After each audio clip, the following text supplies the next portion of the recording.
Sumerian tablets are probably one of the oldest form of written record that we have. They've been translated, and they tell exciting stories about how gods intermingled with human beings and actually had a hand in the creation of human beings. These are the oldest written words in human history. Over 500,000 clay tablets scattered across museums and universities on every continent.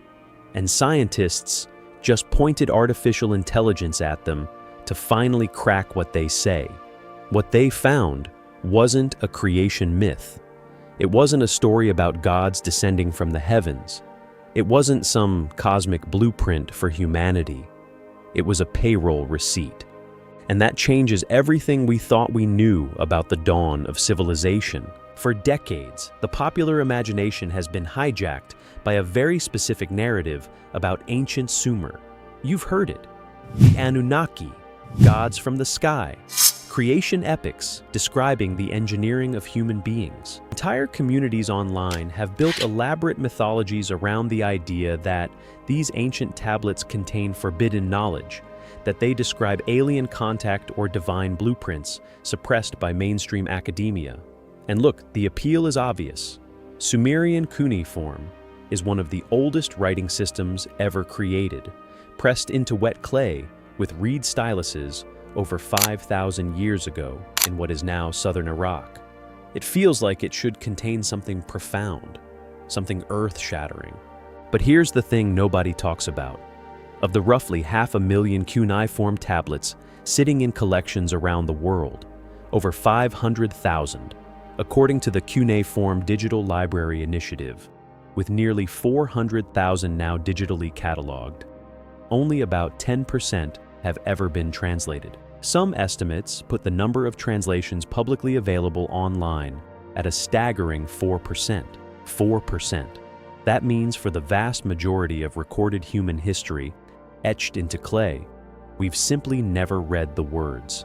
We've been guessing, we've been projecting, and now, for the first time, artificial intelligence is reading them for us, at scale, at speed. And the results are not what the internet promised you. Let me take you back to where this all started. Around 3,200 BCE, in the ancient city-state of Uruk, in the marshlands of southern Mesopotamia, a scribe pressed a sharpened reed into a slab of wet clay. The marks were wedge-shaped. We call them cuneiform, from the Latin cuneus, meaning wedge. This system would flourish for over 3,000 years, across multiple civilizations, multiple empires, and multiple languages.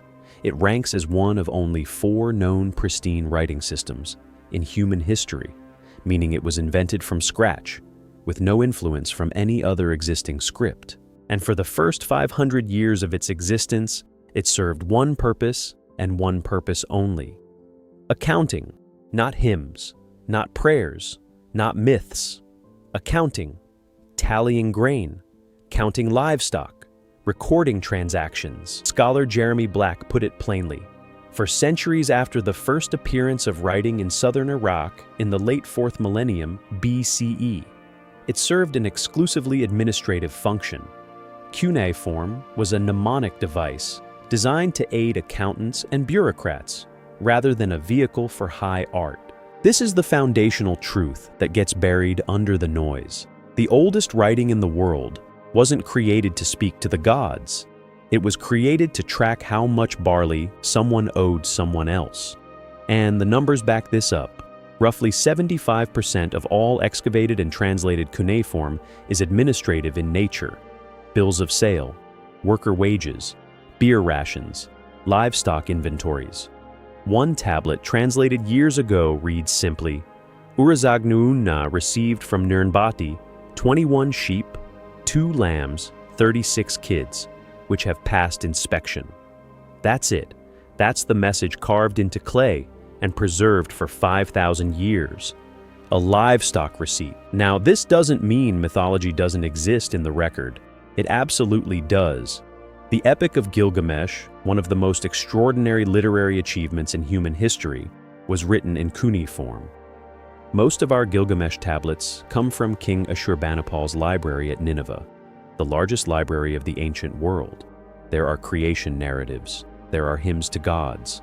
There are letters from priests and records of omens and divination. But these represent a fraction of the total archive. A tiny, glittering fraction surrounded by an ocean of spreadsheets. And this is exactly what AI translation is now confirming at unprecedented scale. In May of 2023, a multidisciplinary team led by Guy Guthers of Tel Aviv University and Shay Gordon of Ariel University in Israel published a groundbreaking paper in the journal PNAS Nexus. They had developed a neural machine translation model, essentially a Google Translate for ancient Akkadian, one of the primary languages written in cuneiform script. Their system could take raw cuneiform symbols, transliterate them into Latin characters, and then translate them into English. In testing, their model achieved a 97% accuracy rate for transliteration from Akkadian cuneiform to Latin script, scoring 37 on the Bilu translation benchmark, comparable to modern language pairs. For full translation into English, their scores exceeded baseline targets and fell within the range classified as high-quality translation. They trained it on over 50,000 sentences drawn from ORAC, the Open Richly Annotated Cuneiform Corpus, one of the largest academic databases of cuneiform texts in the world. And what came pouring out the other side wasn't cosmic revelation. It was bureaucracy. It was ancient human life in all its mundane, meticulous, deeply human detail. Wage records, delivery confirmations, land disputes, tax assessments. One text, translated through the system, offered this piece of ancient Akkadian wisdom. If he cleans his garments, his days will be long. Not exactly the secret of the universe, but a fascinating window into how real people thought about their real lives over 3,000 years ago. Guthers himself captured the significance of this work beautifully. Translating all the tablets that remain untranslated could expose us to the first days of history, he said. To the civilization of those people, what they believed in, what they were talking about, what they were documenting. And then he added something remarkable. What's so amazing about it is that I don't need to understand Akkadian at all to translate a tablet and get what's behind the cuneiform. Think about that for a moment. A researcher with no training in a dead language can now point an algorithm at a 5,000-year-old clay tablet and read what it says. That is a revolution. But revolutions are messy, and this one comes with complications. The AI has a problem with poetry when the system encounters more literary or complex texts. Things like royal inscriptions, religious hymns, or diplomatic treaties. It starts to hallucinate. That's the actual technical term. The machine produces translations that are completely unrelated to the source material. It fabricates meaning where it can't find patterns. Professor Nathan Wasserman, an Assyriologist at the Hebrew University of Jerusalem, was blunt about this limitation. For deeper and less formulaic texts, this is still very far from being useful, but he was equally honest about the trajectory of the technology. We're post-ChatGPT, and we're in a different world now, he said. If I say it won't work, that makes me look stupid. Of course it will work. I didn't land from the moon yesterday. And he's right, because while one team was building a translator, another was building something even more ambitious. At Ludwig Maximilian University in Munich, Professor Enrique Jimenez leads a project called the Fragmentarium. It's exactly what it sounds like, an enormous digital database of cuneiform fragments, pieces of broken tablets scattered across museums worldwide that have never been properly cataloged, matched, or reassembled. Since 2018, his team, working with linguists from the Iraq Museum in Baghdad and the British Museum in London, has digitized over 22,000 fragments. And they built an algorithm that can match these fragments to known texts, essentially solving a jigsaw puzzle with millions of pieces, many of them missing, across dozens of institutions in different countries. The results have been staggering. Since the project started, the Fragmentarium has matched fragments from over 1,500 tablets to the Epic of Gilgamesh alone. They've discovered entirely new passages, lines where Enkidu tries to convince Gilgamesh not to kill Humbaba, the guardian of the cedar forest. Material that Assyriologists, the scholars who dedicate their lives to reading cuneiform, have been hunting for ever since George Smith first translated the Flood Tablet in 1872. In November 2022, the software identified a fragment belonging to the most recent known tablet of the Gilgamesh epic, dating to 130 BCE, making it thousands of years younger than the earliest versions of the story and demonstrating the astonishing longevity of this literary tradition. But the most striking discovery wasn't about Gilgamesh at all. Jimenez's team found 15 new fragments of a previously unknown genre, Babylonian city hymns. Previously, there were no known hymns to cities in Babylonian literature, Jimenez explained. We have found 15 new fragments of this text. Without the fragmentarium, the reconstruction process would have taken 30, 40 years. 30 to 40 years of work, compressed into months by a machine, and still, about 30% of the Epic of Gilgamesh remains missing. The fragmentarium is now publicly accessible. Anyone can explore it. Everybody will be able to play around with the fragmentarium, Jimenez said. There are thousands of fragments that have not yet been identified. Meanwhile, the scale of AI-assisted translation continues to accelerate. A project called AICC, the AI Cuneiform Corpus, now represents the world's largest online collection of translated cuneiform texts. It contains 130,000 AI-translated texts drawn from the CDLI and ORACC databases. And in 2025, a new system called Proto-Snap was announced, designed specifically for character recognition on cuneiform tablets, promising to increase the volume of deciphered texts tenfold. Yoram Cohen, a co-author on the Tel Aviv Research and Archaeology professor, laid out the ambition plainly. The base of our research is the aim to increase the ancient sources available to us by tenfold. So here we are. Machines are reading the oldest words ever written, faster than any human team could manage, and the picture emerging is not one of cosmic mystery. It is one of civilization, real grinding, beautifully ordinary civilization. And this is where we need to talk about the elephant in the room, Zecharia Sitchin. For those unfamiliar, Sitchin was a self-taught scholar who published a series of wildly popular books beginning in the 1970s, arguing that Sumerian texts described extraterrestrial beings called the Anunnaki, who genetically engineered humans as a slave race. His ideas permeated popular culture.